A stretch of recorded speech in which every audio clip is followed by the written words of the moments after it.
Krishna, where are you? We often dream of an audience with God.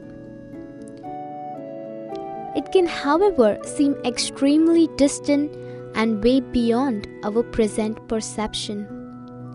So, is there any way to perceive God's presence here and now?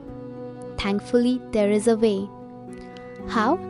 Through sound, by chanting Hare Krishna Mahamantra. Hare Krishna, Krishna Krishna, Hare Hare, Hare Ram, Ram Ram, Hare Hare.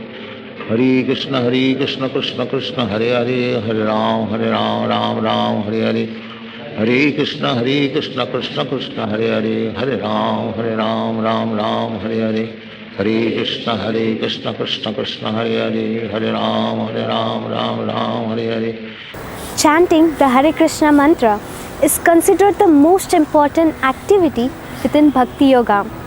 It's essentially a prayer that means, "O energy of Lord Hare, O all attractive Lord Krishna, O supreme enjoyer Rama, please engage me in your service." Individual chanting on prayer beads is known as japa.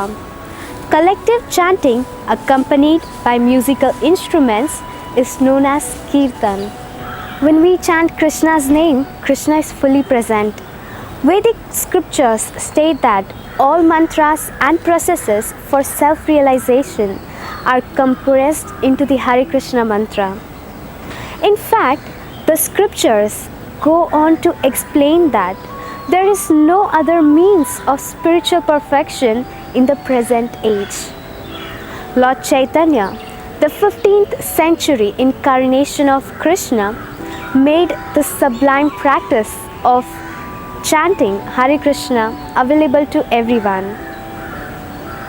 He declared that anyone can chant at any time, in any place, under any circumstances, and without any previous qualification. Chanting on beads is known as japa and can be likened to the genuine call of a child for its mother. We whisper the sacred names and try to concisely hear the words. The human ear and mind are specially designed to receive these spiritual sound waves that flow from the spiritual world. We simply have to focus on the sound vibration, nothing else. When it comes to spiritual sound vibration, this not only gives us positive nourishment for the mind and the body and can strengthen the mind and the body, but actually it feeds the soul. And the soul is where, our life force comes from. And when our life force is replenished, we feel mentally happy and physically happy. In studies of the practice of meditation, we found that regular meditation or calling out some spiritual sound vibration helps to lower blood pressure, reduce stress levels, strengthen the immune system.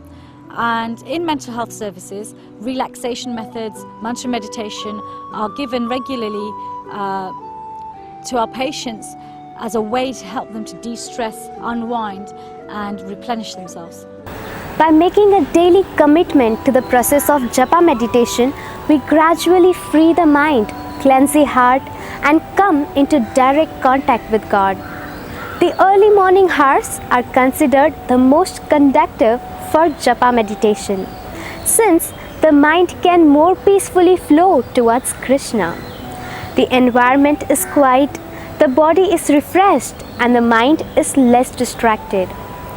If that is not possible, set aside another suitable time slot in a day. But be warned, we often have a romantic idea of meditation. It will escape worldly distraction, access higher planes of peace, and feel an internal spiritual buzz. Japa doesn't always work like that. There are good days and bad days too.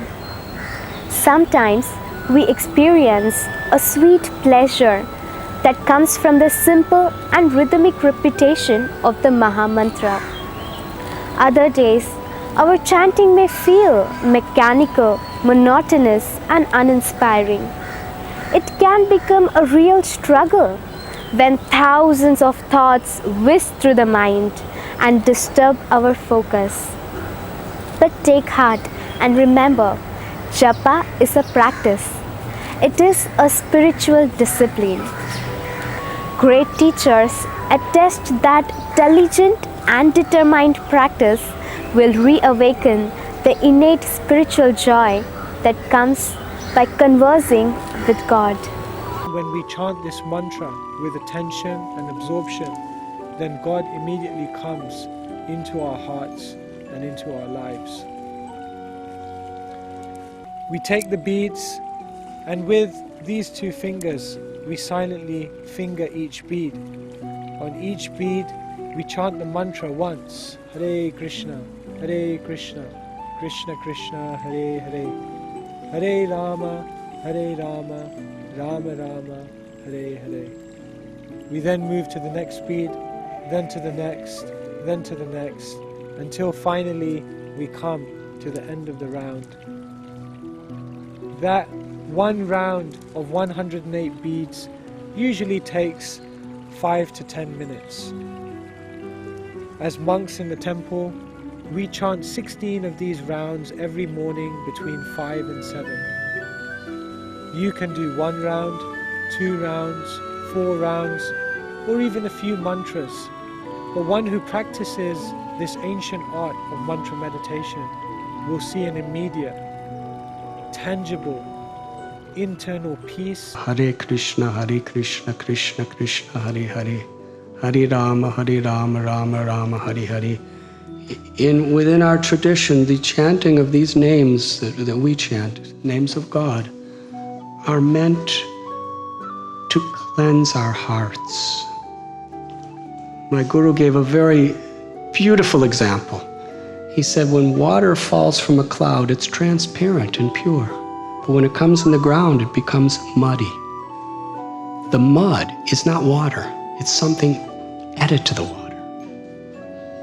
When you filter the water, you bring it back to its transparent state.